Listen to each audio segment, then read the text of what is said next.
دوستان عزیز، امیدوارم حال همه شما خوب باشه. خب اجازه بدید من خطوط رو باز کنم چون زیاد خط داریم. بله میفرمایید، رو خط هستید. آقای دکتر سلام عرض میکنم، شبتون بخیر. شب بخیر، مرسی. من فقط یک سوال از حضورتون دارم، اینه که اول از اون من مریض خودتونم و میگرن دارم همینجور و با شما تماس گرفتم. شما پرایسکراب کردین R16 و همراه با لیووتکس و من اونا رو خوردم. بعد از مدتی سردردم خوب نشد. البته سردرد میگرن براتونم تلفنی توضیح داده بودم که چجوری شروع میشه و از این برنامه ها. در حال بعد یه داروی دیگه به هم دادین که هپی دی و یه داروی دیگه که اسمش یادم رفته، اونم تموم شد و یه 2-3 ماهی خوب بودم و دوباره مجدد تمام هفته پیش و تا الان که دارم باهاتون صحبت میکنم سردرد دارم و واقعا هم نمیدونم چی کار بکنم با این سردرد میگیره. ولی سردردتون خوب شده بود، الان دوباره برگشته؟ یه 2 ماهی یعنی آنناف میمد ولی دوباره شروع شده سردرد و هر شبم دارم، نه اینکه بگم مثلا 3 هفته یه دفعه، الان دیگه هر شب سردرد گرفت. اون وقت ببینم شبا سردرد میگیم، صبح که از رخت خواب بیدار میشین بازم سرتون درد میکنه؟ یعنی با سردرد بیدار میشین؟ نه، قرص ساماپتریپتان میخورم، مجبورم یعنی اون قرص رو بخورم. اصلا بی حالم، اصلا زندگی واقعا عقب افتادم، هیچ کاری نمیتونم بکنم. دوباره همون شب همون داستان و همون قرص و همون. شما کم من ازتون کمک میخوام، از تلویزیون گوش میدم، مزاحمتون نشم. خواهی شما کمبود آهن ندارین؟ نه فکر نمی کنم. اوکی، خیلی خوب، چشم، مرسی. بله خب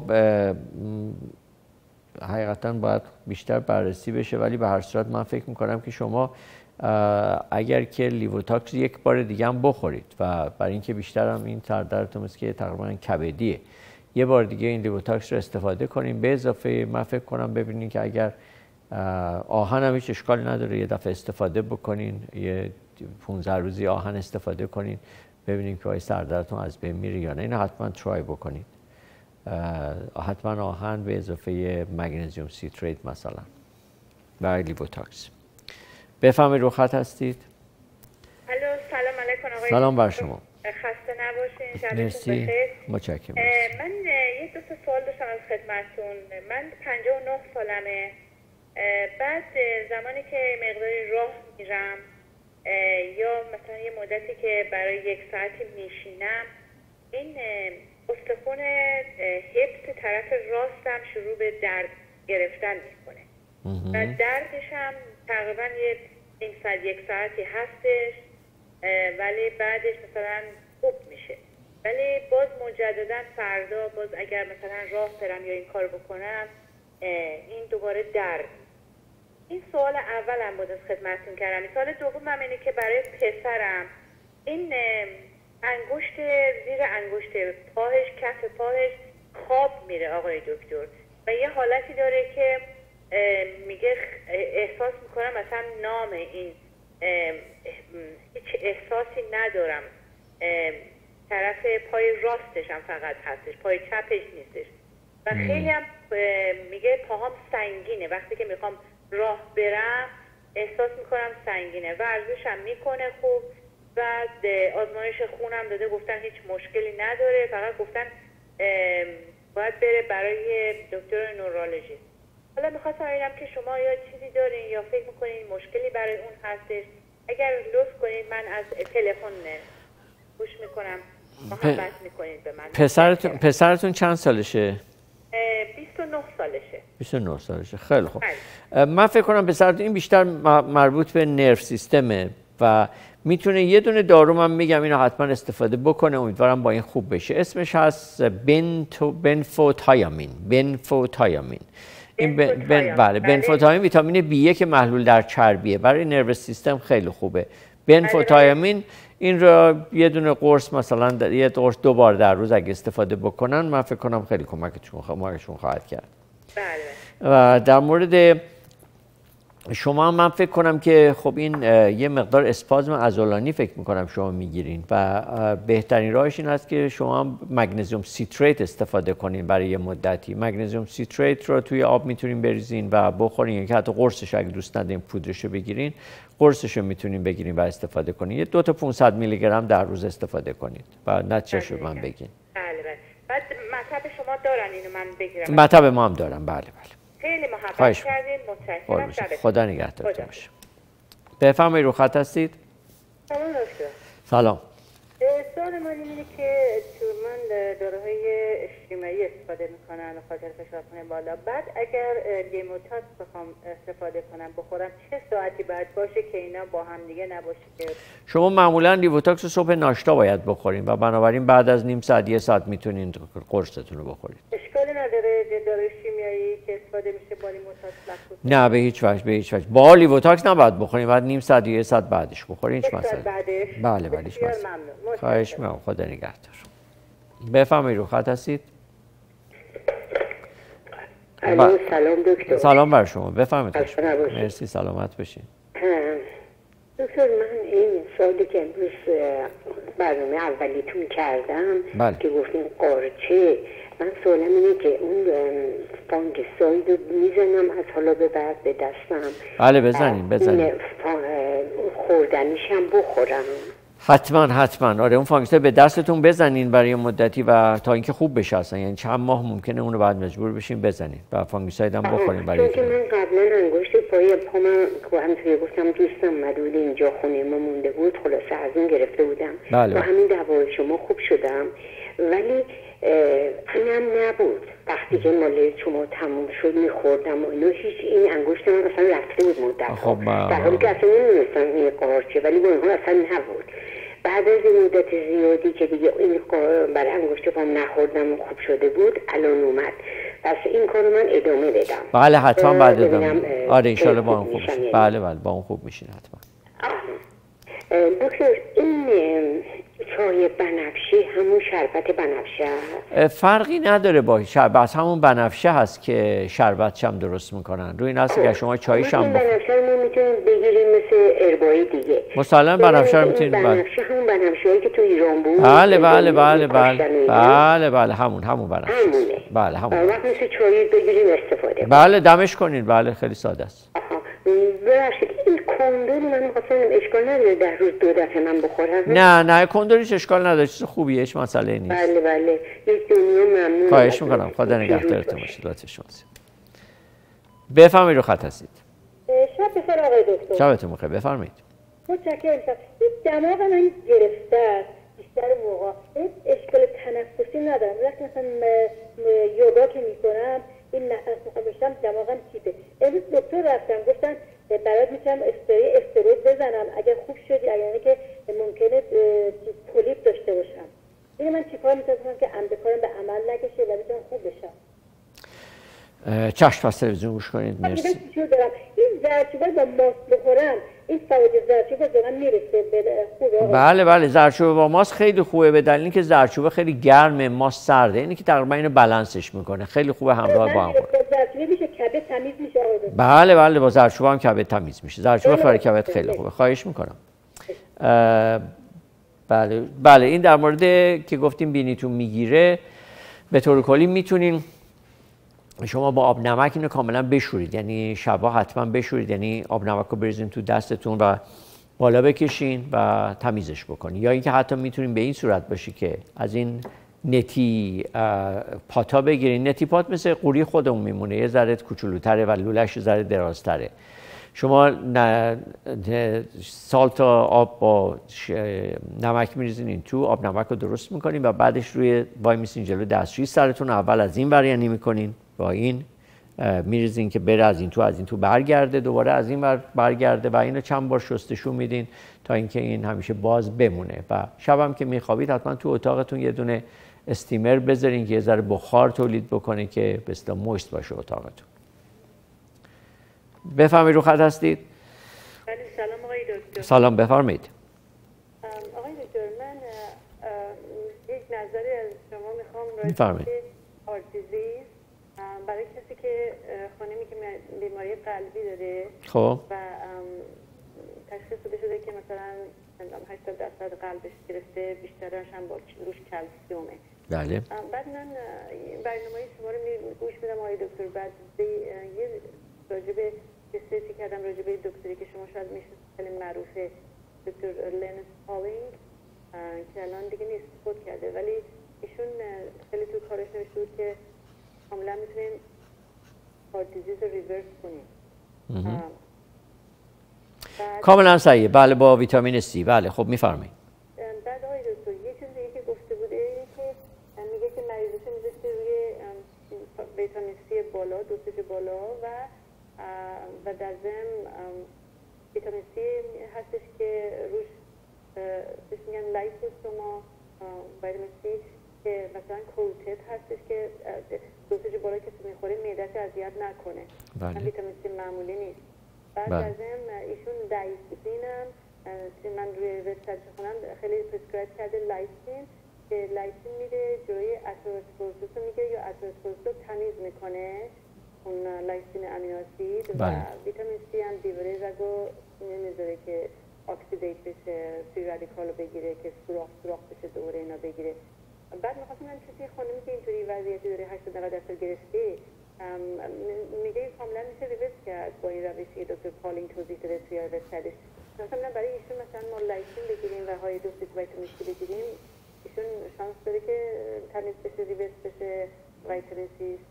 این یه سوال ما دکتر سال دوم اینه که آیا زبونی که زبون آدم طبیعی نگاه میکنه آدم از زبونی که بدن اگه سالم باشه میدونی خب مریضی‌ها رو به زبون میشه تشخیص داد مقداری، آیا ترک نباید هیچ نوع گونه ترکی نباید زبون داشته باشه یا اینکه یک کمی ترک داشته باشه طبیعیه؟ این دو سوال جواب بدین تشکر می‌کنم. خواهش می‌کنم. مرسی. بچه‌اش خواهش می‌کنم. مرسی. بله همونطوری که فرمودین دکتر پالینگ که برنده جایزه نوبل هم شده بود و حدود فکر کنم چند سال پیش درگذشت و تا سن 90 سالگی 95 سالگی بود مثل اینکه. و الان هم اینستیتوی دکتر پالینگ در آمریکا داره برای ریسرچ ویتامین C هنوز داره کار میکنه و معتقد بود که البته تمام بیماری ها رو میشه با ویتامین C معالجه کرد و معتقد بود که تمام مردم کمبود ویتامین C دارن، ساب کلینیکال. و خب این تئوریاش هست که هست، بعد روش هم هنوز دارن ریسرچ میکنن. ویتامین C بله کاملا صحیحه، خیلی خوب کار میکنه، با همونطوری گفتیم با لایسین برای تمیز کردن رگ‌ها خیلی خوبه، ولی رگی که به اصطلاح 80-90% گرفته باشه من فکر نمی‌کنم که بتونین با این روش این رو تمیزش بکنین. ولی روش دیگه که میتونین استفاده کنین این کیلیشن تراپی هست که کیلیشن تراپی هم میتونین می‌بینین که EDTA استفاده میکنن، تو رگ تزریق میکنن و یه لیتر مثلا تزریق میشه کم کم با سرم و شخص اونجا میخوابه در کلینیک و بعدش البته باید کلیه‌اش خوب باشه که بتونه اینها رو دفع بکنه. بنابراین من فکر کنم برای ایشون البته کیلیشن تراپی خیلی بهتره که بتونه تمیزش بکنه رگ‌ها رو ولی خب ویتامین C هم میتونه استفاده کنه. اینه که حتما با یکی از این کلینیک‌های کیلیشن تماس بگیرید و من فکر کنم اون خیلی بهتر باشه برای ایشون. زبان طبیعی و صورتی رنگ بدون ترک، بدون و رنگ همون گفتم رنگ صورتی بدون ترک و یه مقدار هم مشت باشه، یعنی زبانی که یه ذره خشک باشه، ترک داشته باشه، رنگش برگشته باشه، کنارهاش نمیدونم چیز باشه، اینا همه نشونه‌های امراض مختلف میه و یک زبان طبیعی زبانی است که واقعا تمامی خصوصیات رو داشته باشه. بفهمی رو خط هستید. سلام آقای دکتر. سلام بر شما. ببخشید من در مورد شیره انگور که بهش خاک سفید یا بعضیا میگن خاک رز که فکر کنم همون بنتونایت میشه میزنن و میپزن، میخواستم بدونم این آیا درست روش ترکیبش یا نه؟ خیلی متشکرم. خواهش می‌کنم.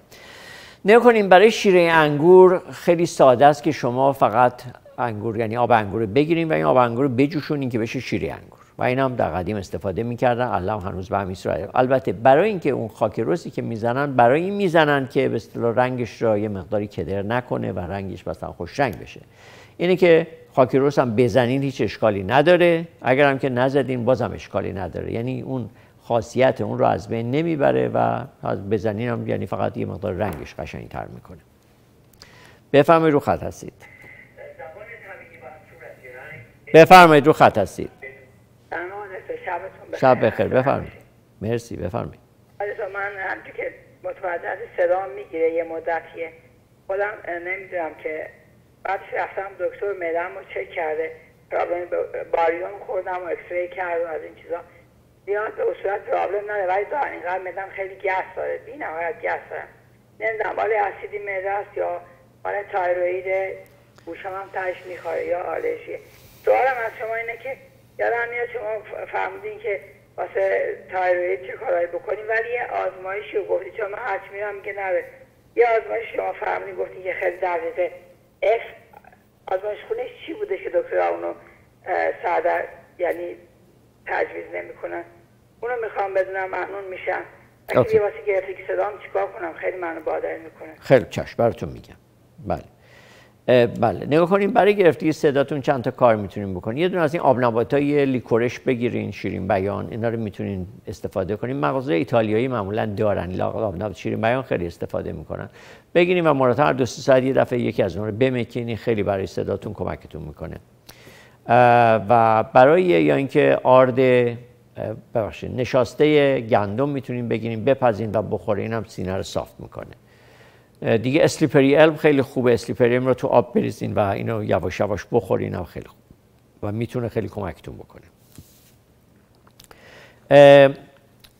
در مورد آزمایش تیروئید، یه دونه آزمایش تیروئید میدونین که وقتی برای آزمایش خون میدین T3 T4 و TSH رو برای شما میگیرن، ولی یکی که از همه چی مهمتره ریورس T3 هست که RT3 خیلی مهمه برای اینکه نشون میده که واقعا وضع تیروئید چطوره. و شما وقتی که مقدار T3 را تقسیم بر ریورس T3 میکنین، بعد بیشتر از 20 باشه.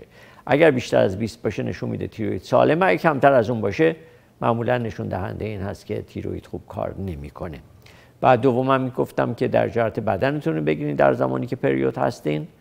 یکی دیگه هم آزمایش یوده که رنگ یوده که گلوبال سولوشن میگیرین با کیوتیپ روی رونتون میمالین قشنگ، و این بستگی اگه تا 8 ساعت بره نشون میده شما شدیداً احتیاج به آیودین دارین، یعنی تیروئیدتون کار نمیکنه.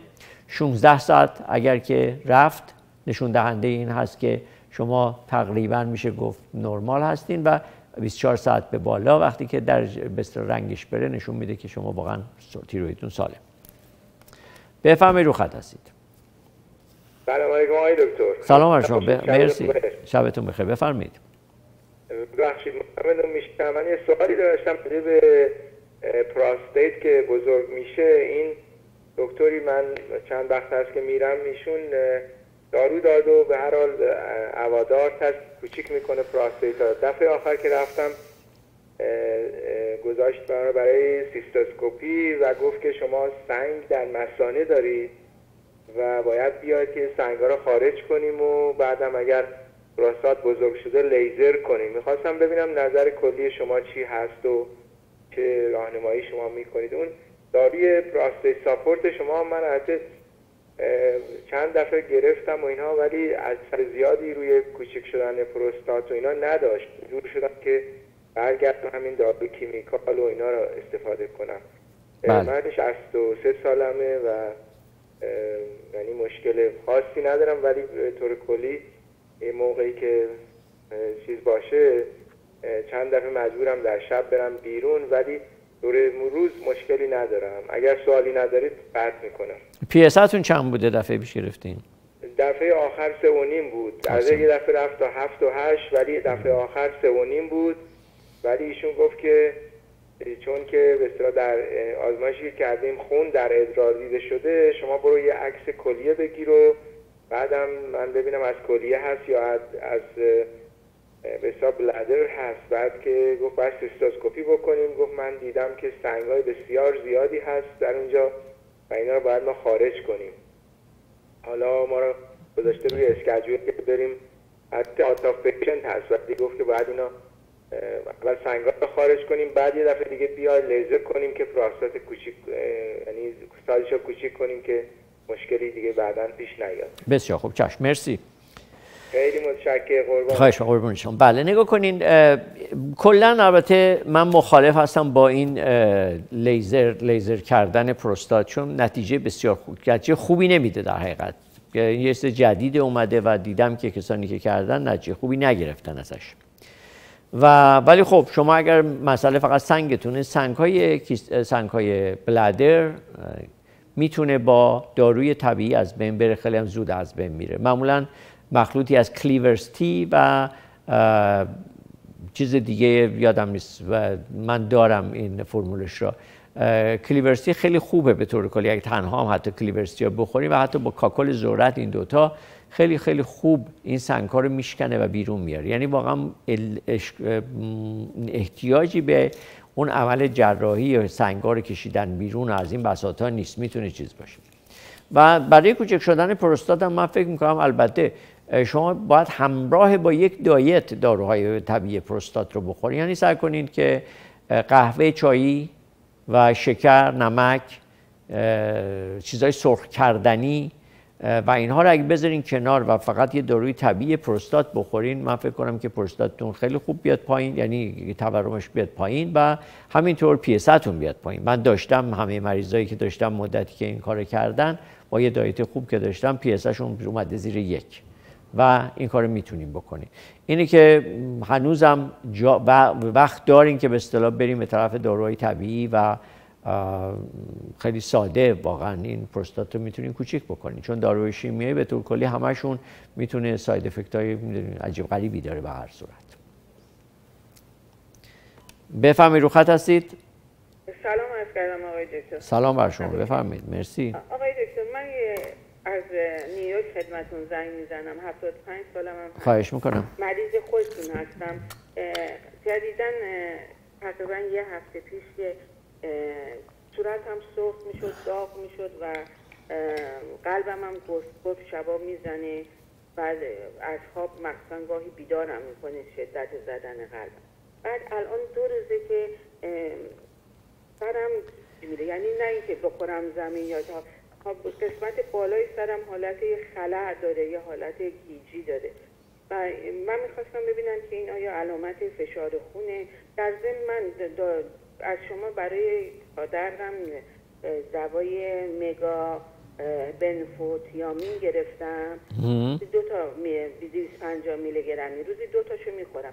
خواستم ببینم این ممکنه اثر این دارو باشه که اینطور شدم یا اینکه چون با مگنزیوم هم میخورم، فلکسید اویل و کوکیوتن و دیتیری و فولیک اسید اینا رو هم میخورم. ممکنه اینا با این دوا نسازن با هم اینطور شده باشم؟ فکر نمی‌کنم. بله فکر نمی‌کنم علت اون باشه. ولی اون وقت دردتون خوب شده شما با این 2 قرصا؟ خیلی بهتر شده. خیلی ممنونم از لطفتون، واقعا داروتون عالیه. خیلی خیلی من نمیتونستم اصلا راه برم ولی حالا قشنگ راه میرم. البته گاهی هنوز درد میکنه ولی امروز نخوردم این دارو رو، گفتم نکنه نسازه با داروهای دیگه، یعنی دوای دیگه ای نمیخورم جز این ویتامینا. ولی پادردم خوب شده، خیلی خوب شده. ولی این حالت گیجی سرم خیلی منو ناراحت کرده. میترسم مثلا یه موقع بخورم زمین. البته نه اونطور نیست که گیج برم ولی حالت میگم خلای و چیز.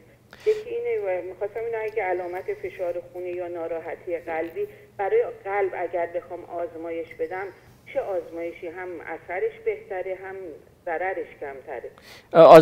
آزمایش خون ساده میتونن آنزیم قلب رو اندازه بگیرن، بیماری قلبی. خیلی ساده است.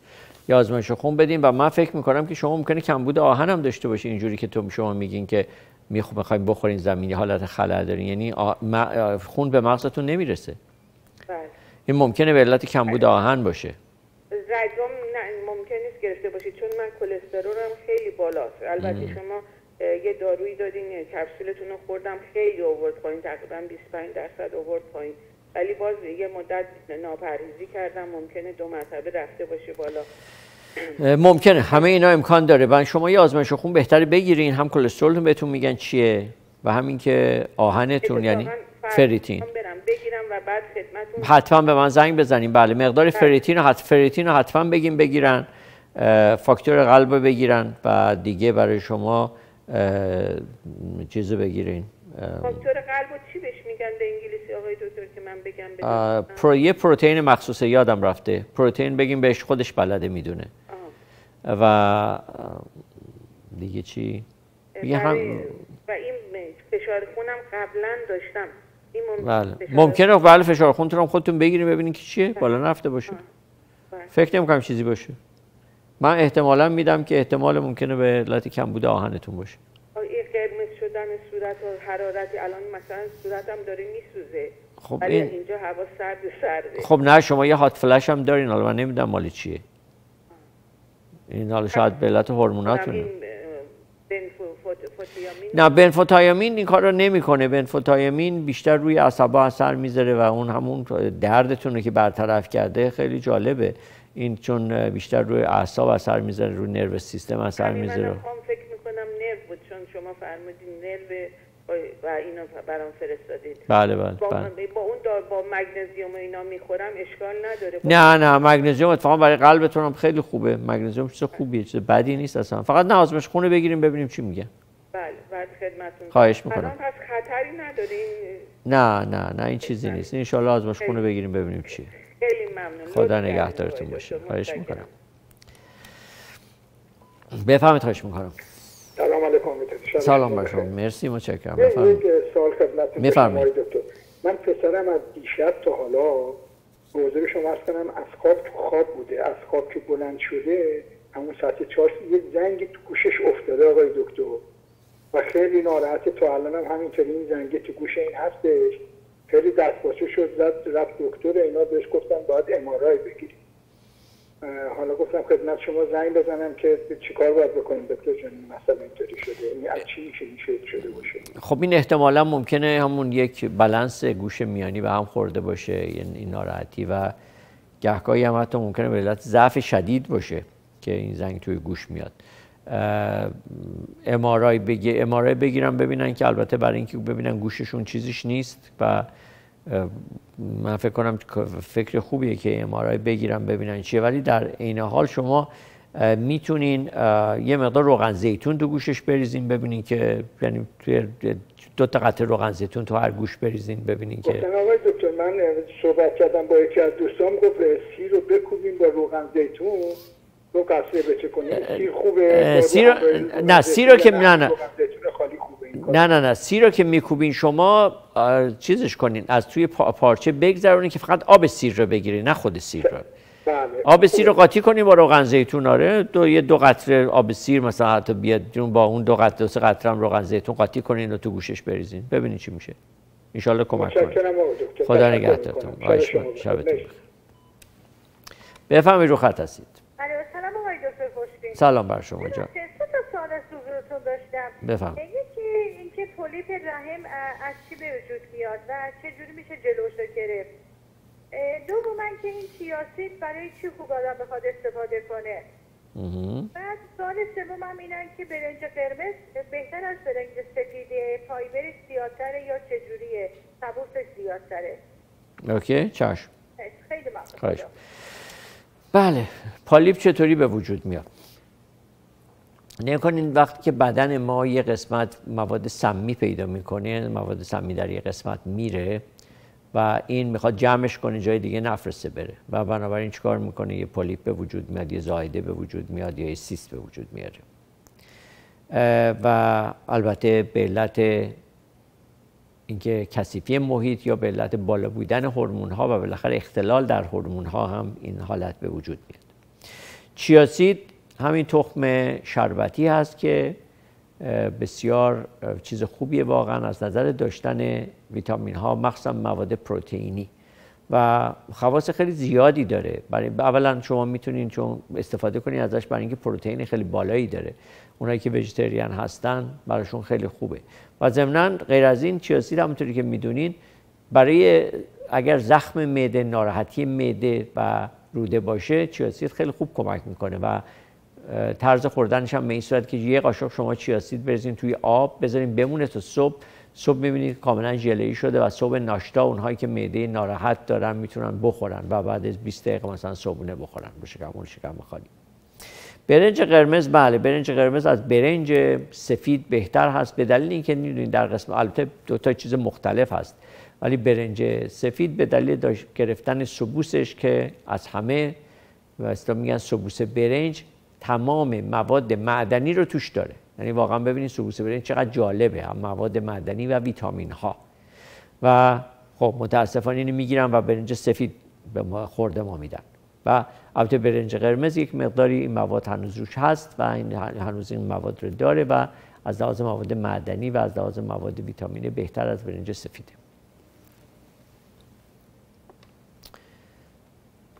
بفرمایید، رو خط هستید. ببخشید، درود بر شما آقای دکتر. درود بر شما، بفرمایید. ببخشید می‌خوام این کلسیم که خودتون گفتین هی وعده دادین برامون درست می‌کنین، درست نشد. هنوز بعد بازم وعده بدم برای اینکه هنوز اجازهش از دولت کانادا نگرفتیم، هنوز نیومده، واقعا منتظریم ما.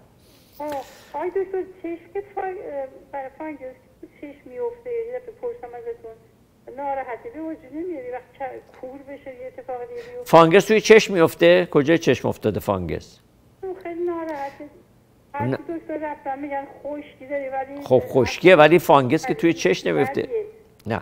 انگشتام داشته فانگس. تنم خالی سفید زیاد داره به پاهام. بله. نه اون توی چشم نمیفته. شما کاری که میکنین به اصطلاح امگا 3 باید بخورین که این یه ذره بدنتون رو کلا یه ذره روغنش بیشتر بکنه، مخصوصا چشم ها رو. اونایی که چشمشون خشکه کمبود امگا 3 دارن. یعنی یا پریمروز اویل بخورین یا امگا 3. میخورین؟ چشمون ناراحت پر آب میشه توش. مثلا میخوام نگاه کنم انگار چشم جمع شده. خب این طرح حساسیت داره، چشمتون حساسه. خب میخارش داره دورش، خیلی بد جوره. مثلا چیز میزدم خیلی بهتر بود، روغن چیزی که میگن خوب نی برای آرتروز میره، اسمش هم یادم نیست. روغن چیز کورتو میزدم. کورتو خب اونو میماندم چشمم یه خود آرامش پیدا کرد، بهتر بود، ولی میگن خوب نیست زیادش مصرف. خب مسلم آره که خوب نیست، مسلمه که خوب نیست. ولی شما خب مقدار امگا 3 تون یه ذره بالا ببرین، بیشتر بخورین. و خب چشتون هم بیشتر میتونین با چای بشورین، چای خیلی خوبه، یا یه ذره آب لیمو توی آب بریزین چشتون رو بشورین، هم خیلی خوبه. با چای سبز یا چای فرق نمیکنه، چای سیاه بهتره البته برای اینکه یه مقدار آنتی اکسیدانش بیشتره. کتابی به کی آماده میشه آخر؟ کتاب منم اونم باید بهتون باز وعده بدم، بازم چند ماه دیگه. آره میدونم خیلی طولانی شد واقعا، چون وقت نمیکنم، ولی فقط بعد الان تصحیحش بکنم ان شاءالله که حاضر بشه. خواهش میکنم. چشم، مرسی. مرسی. خدا نگهدارتون باشه. جانم بفرمایید. الو، سلام شما دکتر. سلام بر شما، بفرمایید. خیلی ممنون از برنامه خوب و جالبتون، واقعا خیلی محبت کردید با این برنامه خوبی که برای ما گذاشتید.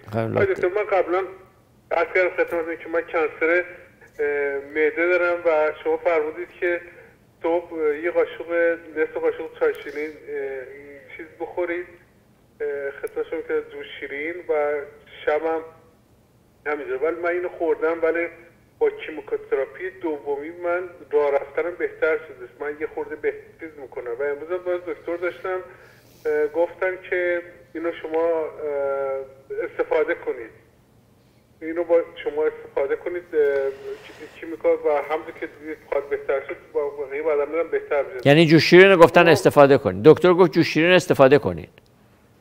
جوش شیرین رو شما فرمودید؟ آها نه، دکتر فقط کیموتراپی. آها گفتم بله میفهمم. بله. اونو که دکتر گفت که فقط کیموتراپی ادامه بده و من چیز مایات سپ اصلا نمیتونم بخورم، باید گلاب برشون وقتی بخورم حالت تعقبم دست میده و نمیدونم حالا باید داروی جدیدی شما تجویز میکنید یا کار جدید میکنید، ما باید چیکار کنم؟ چون من خیلی نه خواب دارم و قوی ترین موادای چیزم مسکنه هم دارن رو من امتحان میکنن. الان یکی شبیه بهم داده که اصلا گیزم کرده ولی هنوز درد دارم. شما میتونین یه داروی هست به نام اسلیپری الم، یه گیاهی هست به نام اسلیپری الم. خب اسلیپری الم رو بگیرین، یه پودره. اینو یه قاشقش رو صبح ناشتا، یه قاشقش رو که بلند میشین از خواب، یه قاشقش رو توی آب، یه لیوان آب بریزین، آب نیم گرم، آب سرد نخورین به هیچ وجه، آب نیم گرم بریزین کاملا. دکترم گفت آب سرد بله کاملا مخلوطش بکنین و اینو صبح بخورین به محض بیدار شدن. این بسیار خوبه براتون و حتی معمولا سرطان معده رو اصلا همین اسلیپری الم از بین میبره اصلا، یعنی اینقدر جالبه.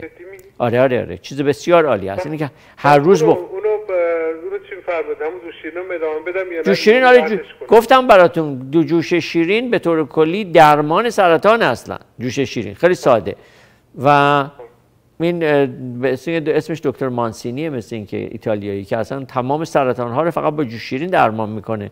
حتی سرطان ریه رو مثلا جوش شیرین 4% اینجکت میکنه توی ریه و موفقیت خیلی داشته. اینی که جوش شیرین کشنده سرطان بدن، این که فانگس رو میکشه و بنابراین خیلی خوبه. ولی اسلیپریال میتونه خیلی کمک کنه. من به نظر من شما اسلیپریال رو هر روز بخورید، روز 2-3 دفعه. میتونم تهیه کنم؟ هول فودا دارن؟ شما از کجا زنگ میزنید؟ من از لس آنجلس. حتما هول فودا دارن. اگر نداشتن یه زنگی به ما بزنید یا به داروخانه دکتر جک برین. اون اگر که نداشت از ما براش میفرستیم، میتونی از اونجا بریم برداریم بگیرین. آره شما احتیاج دارین اقلا مثلا یک کیلو آره 1 کیلو مثلا اسلیپری علم پودرش رو بگیرین که بتونین بخورین برای چند ماه. بسیار چیز خوبیه. خواهش میکنم. خواهش میکنم. قربون شما. خواهش میکنم. لطف دارین. لطف دارین. خواهش میکنم. من فکر میکنم شما واقعا سالیان سال زنده باشید. لطف دارین. لطف ان شاءالله که خداوندم به شما سلامتی بده. براتون دعا میکنم. قربون شما. خدا نگهدارتون باشه. جانم بفرمایید. سلام آقای دکتر، حالتون خوبه؟ مرسی، سلامت باشین. بفرمایید. خدمتتون دو تا سوال داشتم. جانم. یکی که در مورد تبخال بود. من یه ذره آب جینجر میزنم وقتی که میگیرم، ولی خیلی دیر خوب میشه. می‌خواستم ببینم اگه چیز دیگه طبیعی میتونیم که سریع‌تر اینو خوش کنیم، چون خیلی تبخال شما با آب زنجبیل و یه ذره عسل هم مخلوطش کنین. عسل مخلوط شه. این معمولا اگه با عسل مخلوط کنین 24 ساعته از بین میره. خیلی طول میکشه. نه زنجیر با زنجبیل با عسل باید باشه. بله. یکی هم که من کلوژن ژل دارم، ژل ماننده. این بهتره یا قرصش بهتره؟ اون وقت این از چیزای دریایی ساخته شده نوشته.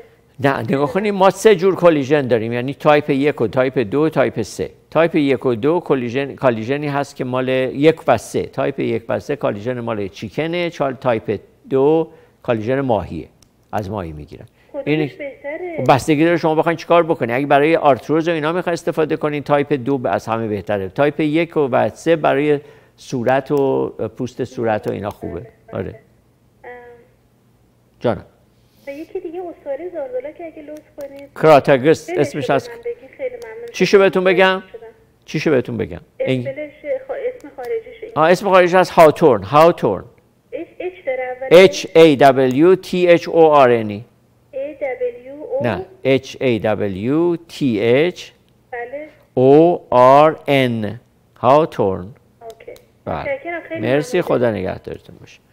جانم بفرمایید، رو خط هستید. سلام خدمت آقای دکتر. سوال داشتم که پسرم تقریبا 10 سالش هست، خیلی جانش بوی بد داره. هر روز شاورم که میگیره باید سازی که هر روز شاورم میگیره و حتی نمیدونم تمام جونش یک قسم بوی داره، به خصوص داره. 10 سالشه گفتین؟ 10 سالش هست. 17 سالشه. آها. بله 17. اوکی. دیگه چی شما پیشنهاد میکنید؟ و یکم که نظرم از تقریبا 1 سالش هست، بسیار قبضیت سخت داره. گرچه دوایی برش دکتر داده تشویز کرده، او هم خوبش نکرده. بعضی از رقم جیلایش که تو مقعدش میگذاره او رنچه اصلا خوش نداره، میگذاریم گریان میکنه. و شما چی پیشنهاد داشته باشین فرما بگین؟ گفتین 1 سال است بچه‌تون؟ بله. 1 سال. چشم براتون میگه از تلویزیون گوش کنین. مرسی. ممنون شما. خواهش میکنم. نگاه کنین اون آقایی که گفتین 17 ساله هست و بوی بدن داره، دلیل بوی بدن این هست که به طور کلی مواد سمی تو بدن زیاده و بدن ترای میکنه، میخواد تمام مواد سمی رو بیرون بریزه. بنابراین اون مواد سمی بوی خیلی بدی داره. بنابراین بدنش چیه؟ مسمومه بدنش. باید بدنش رو تمیز بکنه. کاری که میکنه لیووتاکس رو حتما بگیریم، برای 1 ماه لیووتاکس رو بخوره که این مواد سمی از بدنش بیاد بیرون. حالا در مورد بچه 1 ساله برای اینکه یبوست داره، اولا یک، شیر نباید بخوره. بعد این شیر علت یبوسته. شیر و لبنیات رو براش قطع کنید، به شیر بادوم مثلا بدید، شیر بادوم بخوره، چیزای دیگه میتونه بخوره. یه دونه قرص هم هست به نام برایونیا، قرص هومیوپات، از این قرصای ریز ریز. برایونیا یه دونهشو میندازین توی یه ذره آب، یه قاشق آب هم میزنین تا حل بشه، 3 دفعه در روز میدین بخوره. بعد از 1-2 روز فکر کنم خوب بشه. یه روز هم طول نمیکشه، 1-2 روز خوب میشه. بفرمایید، رو خط هستید. سلام آقا. سلام بر شما جانم، بفرمایید. مرسی. اولا که الان گفتین جوش شیرین انگلیسیش چی میشه؟ همین بیکینگ سودایی که شما از مغازه میخرید، همون بیکینگ سودا. اوکی. بعدش چشم اگه سلک داشته باشه، هر کاری میکنیم که هرچی میشوریم سلکش نمیره، چجوری؟ سلکش کجای چشم هست؟ سلکش کجاست؟ بالا رو پلک چشم؟ روی موژه ها و همون خب این بله، بیماری که نمیره، این بیماری ویروسیه، یه بیماری ویروسیه. یه داروی هست برای این بیماری ویروسی، داروی هومیوپاته. میتونین بگیرین استفاده کنین، نه بعد خوردنیه، بخورین تا اینکه از بین بره. چون که تو هاسپیتال اینو گرفتن، مادرم 6 ماه تو هاسپیتال بودن. بله تو هاسپیتال هر کی میره یه تفش تا درد دیگه هم میگیره برمیگرده. بله. اسم این دارو چیه؟ اسمش باید بایو 87 باشه. بایو 87. بایو 87. ها، بی از بوی، آی او 87. آره. بایو AB 87. نه، بایو 87 not AD 87. بایو 87. یا بایو 87 یا بایو 88 اگر اشتباه نکنم، یه دونه از ایناست. باید خودتون دارین دیگه؟ آره ما داریم. آره زنگ بزنیم من بهتون میدم. آره خواهش میکنم. اوکی، خیلی ممنون. خواهش میکنم. خوب باشم. بفرمایید، رو خط هستید؟ بله آقای دکتر، سلام بر شما. سلام بر شما جانم، بفرمایید. خسته نباشید. مرسی عزیزم. آقای دکتر، من تقریبا مریض شما هستم. داروهای شما رو مصرف میکنم برای لانگ فلش گرفتم ازتون و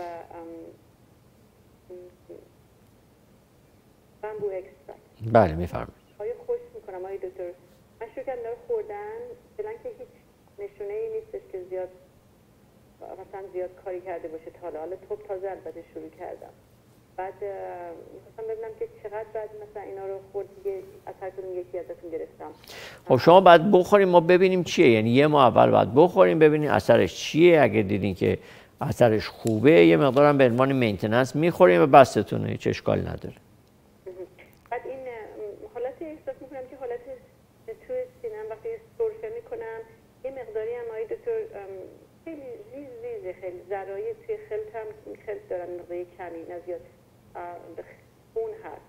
حالا من نگرانم از اینکه نمیدونم سرطان ریه چیزی نباشه. نه شما من فکر کنم بامبو اکسترکت رو بخورین، تموم بکنین ببینین خوب میشین یا نه. اگه نه میتونین برین یه وقت بعدش ایکس ری بگیرید. اول یه ماه اینو بخورینش، بامبو اکسترکت مخصوصا. میشه آقای دکتر به جای ایکس ری چون رادییشن داره اولتراساوند بکنم نتیجه؟ نه اولتراساوند نمیتونه برای ریه بهتر نتیجه خوبی بده. البته یه دفعه حالا در چیز اون همه دیگه ایکس ریش دیگه اونقدر دیگه الان قوی نیست که حالا یه دفعه شما ایکس ری بگیرین کاری نمیکنه. بعد از این دکتر من چیزم دارم خیلی اذیتم میکنه. یه مدت هم یه دارویی به من یادم رفتن چی بود، داروی هومیوپات گفتید، من گرفتم ازتون. تکرر ادرار دارم و وقتی که ادرار میخواد یه علامتی میده دیگه مهلت به من نمیده که برم مثلا خودم برسونم به دستشویی.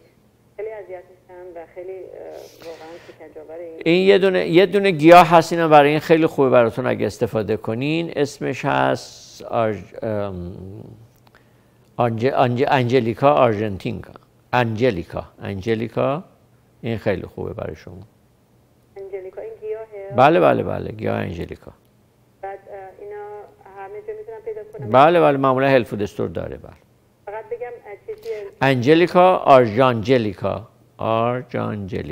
انجلیکا همون انجلیکا بگیم بهتون میده. از این کپسول یا اسارش همه چیشو میتونیم پیدا کنیم، هم کپسولش هست هم اسارش هست، همه چیش. شما به من یه چیز دادین آقای دکتر، من اسمش یادم رفت، میخوام دورتون بپرسم. داروی هومیوپات بهم دادین بله فکر کنم کاستیکوم بوده. بله برای شماره بالاش هم ببینیم 200 بود. حالا این کاستیکوم 200 بود یا چیز دیگه بود؟ بله همون بوده. بله کاستیکوم 200 فکر میکنم. بله بله بعد مثل این من خوردم آقای دکتر 2 سال پیش بود و خیلی یه مقداری اثر کرد، ولی تا خوردم اینا بعد یه مدت که گذشت الان دوره همطوری شدم. الان نمیدونم که آدم از کجا بدونه که مثلا مثانه‌اش ناراحتیه دیگه نداشته باشه، چون من هیچ سوزش ادرار هیچ چیزی دیگه ندارم، هیچ مسئله‌ای ندارم، فقط فرکانسی و نمیتونم نگه دارم وقتی که خب نگاه کنید فرکانسی یورینیشن میتونه دلایل مختلفی داشته باشه. اینو باید حتما شما با دکتر چک کنیم. مثلا ممکنه حتی هورمون یکی از هورمون‌های شما کم شده باشه. شما می‌دید مثلا فرض کنیم ما یه هورمونی داریم به نام ADH آنتی دیورتیک هورمون. یعنی چی؟ یعنی ادرار غلیظ میکنه. شما اگه این هورمون رو کم داشته باشید این هورمون و ادرارتون خب غلیظ نمیشه، مرتبا باید برید دستشویی. فرض کنید یکی از مسائلش اینه. ممکنه بلدر شما افتاده باشه، میتونه مثلا نمیدونم ناراحتی خود مثانه باشه، میتونه ناراحتی کلیه باشه. اینا همش بعد پیش دکتر چک بکنین. اینا رو که نمیشه همینطور پای تلویزیون پیدا کرد. میدونین خیلی چیزا هست. بعد آنتی دیورتیک هورمونو به صورت سنتتیک دکتر به آدم بده بخوره اوکی؟ نه اونم اوکی نیست، به هیچ وجه اوکی نیست. بله؟ نه هیچ هم اوکی نیست اون.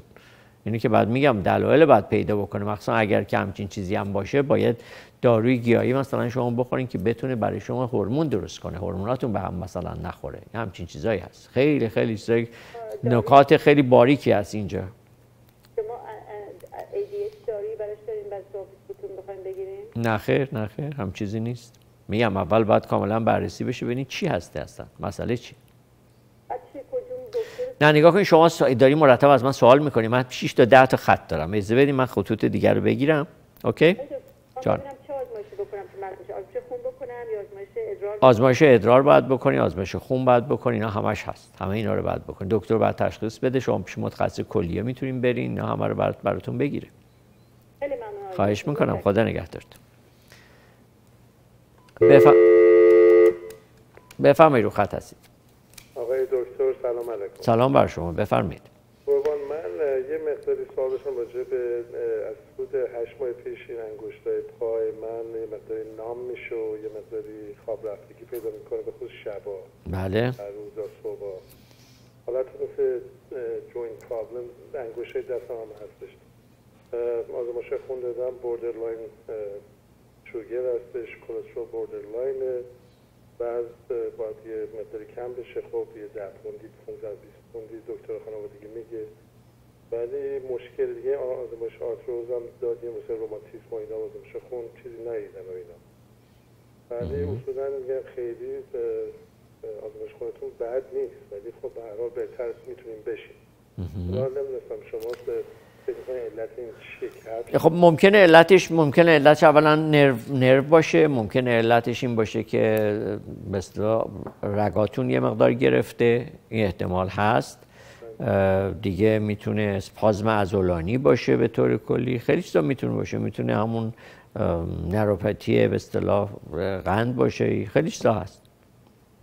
ولی من فکر میکنم که با ماساژ شما باید یه ذره بهتر بشی، یعنی ماساژ اگه بدین یه ذره بتونه بهترتون بکنه. روزی مشکل نیستش، فقط بیشتر شبا شروع میشه. شبا شروع میشه وقتی میخوابین البته. بله برای اینکه همینطور میخوابین اون یه مقدار گردش خون کمتر میشه، اینه که ممکنه علت اون باشه. چون که شما بله. من فکر کنم ماساژ خیلی خوبه براتون. بله. لیمف درینیج و ماساژ خیلی ممکنه مثلا سنم که بالاتر میره این مشکلات به وجود بیاد. ممکنه بله، ممکنه علتش میتونه باشه. بله.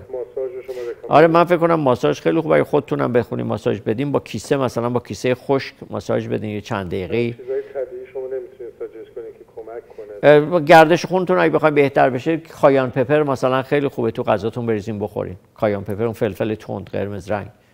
اون معمولا چیز بسیار خوبیه و حتی مگنیزیم سیتریت میتونه کمک کنه، اینا رو میتونین بخورین. بعد سرکه مثلا نچرال ارگانیک وینیگر اپل سایدر وینیگر اونم میتونه. بله اونم خوبه. بله. خواهش می‌کنم. خدا نگهدار. بفرمایید رو خط هستید. سلام علیکم. شبتون بخیر. شب بخیر، مرسی، بفرمایید. خواستم دکتر بفرمایید این عصاره زالزالک برای چی خوب هستش؟ من تلویزیون گوش میکنم. مرسی، خواهش میکنم. بله عصاره زالزالک از بهترین گیاهان هست برای قلب، یعنی برای فعالیت قلب، برای تقویت قلب، برای حتی فشار خون، برای نمیدونم باز کردن رگ‌ها. واقعا داروی معجزه‌گریه این عصاره زالزالک. گفتم اسمش خاطرنه اگه بخوایم بگیرین. بفرمایید، رو خط هستید. سلام، ممنون ازت. سلام، میفرمایید، خواهش میکنم. من 54 سالمه. بله.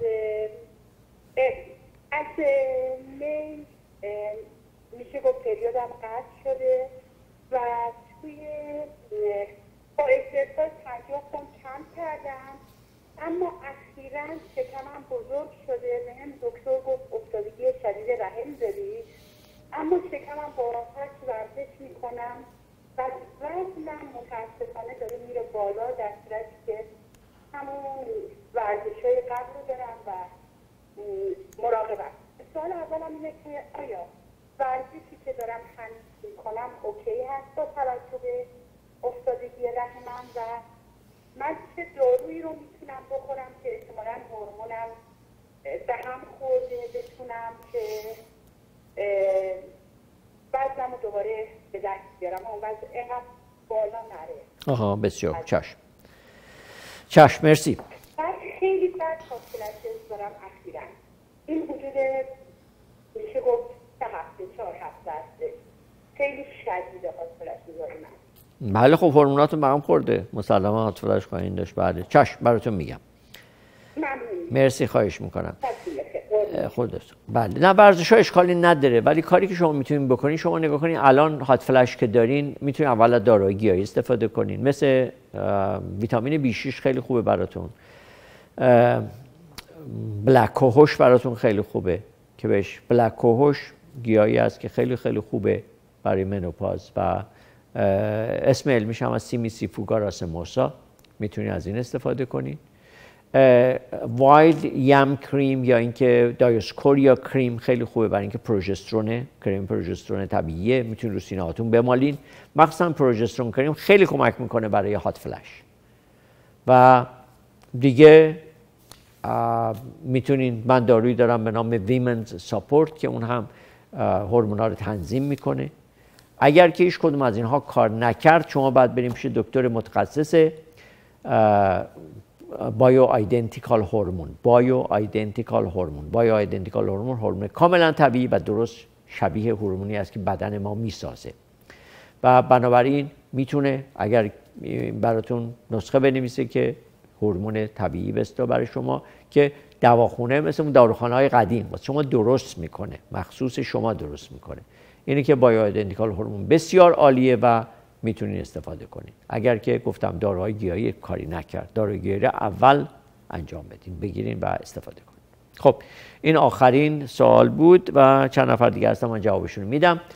تا هفته آینده همه شما رو به خدا میسپارم. شاد باشید. شما و کارشناسان، سه‌شنبه 9 شب. دکتر سهراب خوشبین پاسخگوی سوالات شما در امر تندرستی. سه‌شنبه‌ها 9 شب.